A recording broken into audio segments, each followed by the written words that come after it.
Enamel hypoplasia was the answer to my last video, which many of you got.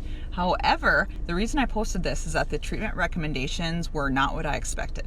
I've seen a few of these cases, and usually it's kind of an incidental finding. These dogs are coming in for their annual well check, and I see this weird dental thing going on, and basically these dogs have been living apparently symptom-free for this whole time. I've always assumed that it's just kind of a benign neglect situation. You just kind of let them live out their lives. They do just fine, no big deal. But when I looked up the actual treatment guidelines, the treatment that they recommend is actually pretty intensive.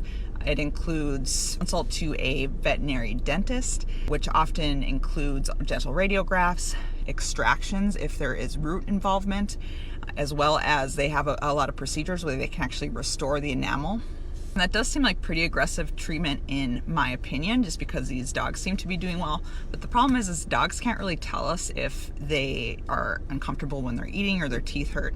If it's bad enough, you'll notice, but there's likely some sort of discomfort with these dogs, which is why these veterinary dentists do make the recommendations that they do.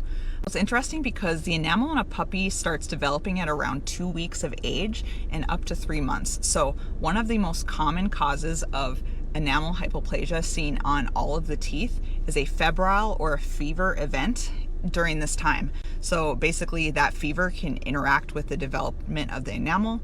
The most common and notorious one is distemper, which is one of the main vaccines that these puppies get, but really any febrile illness can cause this disorder.